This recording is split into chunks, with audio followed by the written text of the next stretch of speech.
তোমার পেছনে এত ডেও কেন আম্মা? মা, ও মা, তোমার পেছনে এত ডেও কেন? কেন এত তোমার পেছনে তেল, আমাকে সেইটা আগে বলো তো। হ্যালো, শুনতেছো তুমি মা? হ্যালো, শুনতেছো? এই বাবা ওয়াজেদ, কি ভুলভাল বলতেছিস? মাকে কেউ এভাবে কথা বলে? হ্যাঁ, এবারটা মেলা দিন পর তোর সাথে কথা হচ্ছে, আর তুই ফোন ধরে এসব উল্টা পাল্টা বলতেছিস কেন রে? মা, তোমার মতো মহিলাকে এর চাইতে যদি বড় কথা বলতে পারতাম সেটাও বলা যাইতো, কোনো সমস্যা নেই। তোমাকে এত করে যে বললাম, আমি কানের মধ্যে গুতি গুতি বললাম দেশে যাইও না। দেশে যাবা কেন? দেশে যাব না মানে? দেশে 101 বার যাব। ওটা আমার দেশ না? ওটা ওখানে আমি জন্ম নেই নাই, ওখানে আমি দেশ শাসন করিনি, আমি সরকার ছিলাম না। আমি আবার যাব দেশে, আত্মসমর্পণ করব, আবার আমি দেশে ঢুকবো। যাও যাও, তোমার পুটকিত খুব ডেও না, তাড়াতাড়ি যাও। তোমার পুটকি ডেওটা এলা কমে দিবে প্রশাসনের লোক। বড় বড় ডিম যখন ডিমার্টের মধ্যে দেবে না, চিল্লাইয়া বলবা সজীব বাঁচাও আমাকে। তোর মতো ছেলেকে জন্ম দিয়ে তো ভুল করছি।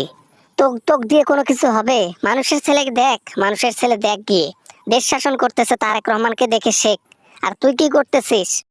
আমার দরকার নাই তো, আমার দরকার নাই তো ওসব করার। আমি ওসব কেন করতে যাব? আমি লন্ডনে বসে থাকবো, তুমি দেশে গিয়ে ক্ষমতা নিবা, ওইখান থেকে টাকা পাচার করবা, আমার অ্যাকাউন্ট ভরে থাকবে। এটাই আমার কাজ। তোর টাকাত খুব লোভ, হ্যাঁ?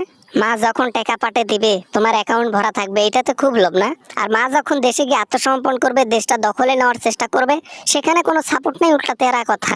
এর আগে কত কিছু করে বাংলাদেশ থেকে চলে আসলা, এরপরও বাংলাদেশের মানুষ তোমাকে কমে ছাড়বে মা? তোমার কি এইটা মনে হয়?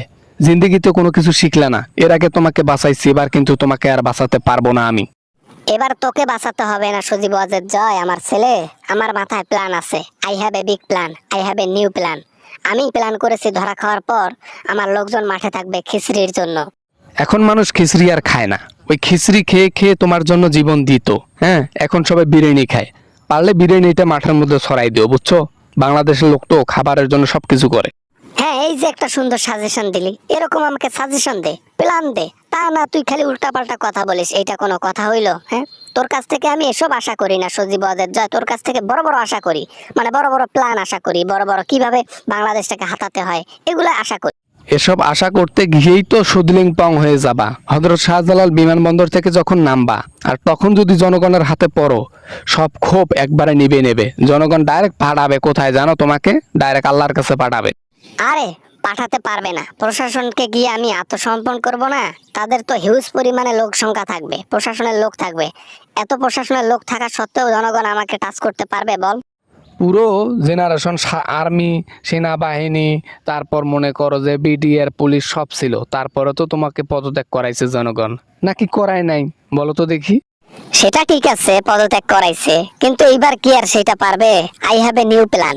আমি যে প্ল্যান করেছি, শুধু একবার ক্ষমতায় বসলে এবার ডাইরেক্ট দেশ দখল, মানে একবারে দেশ ইন্ডিয়ার নামে করে দেব।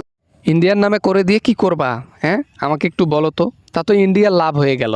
সারা জীবন ইন্ডিয়াকেই দিলা, আর ইন্ডিয়াকে দেওয়ার জন্যই কিন্তু বাংলাদেশের লোক তোমাকে দেখতে পারে না। শেষে এবার এই কাজটা করবা? অনেক হয়েছে নির্বাচন, অনেক হয়েছে ভোট। আর না, আর না। যদি কোনো রকম সুযোগ পাই দেশটাকে ইন্ডিয়ার নামে করে দিয়ে, এই রাজত্বের মধ্যে আমি একলা রাজত্ব করবো, এক না এক তন্ত্র থাকবে। জনগণ আঙ্গুল চুষবে না, সিপিতে করে দুধ খায়। তুমি এগুলা করবা, জনগণ বসে বসে তা দেখবে। হ্যাঁ, টিভির মধ্যে। হ্যাঁ, একবার করে দেখো, কোনো রকমে বেঁচে এসো না, এবার আর আর পারবা না। পারি নাকি না পারি সেটা দেখবি তুই। তুই এখন জনগণের পক্ষ নিয়ে কথা বলা বাদ দে, বুঝলি? তোর কথা বলার কোনো সিকিউরিটি আমি পাই না। কেন যে তোর মতো সজীবকে জন্ম দিলাম, সব তোর বাপের দোষ।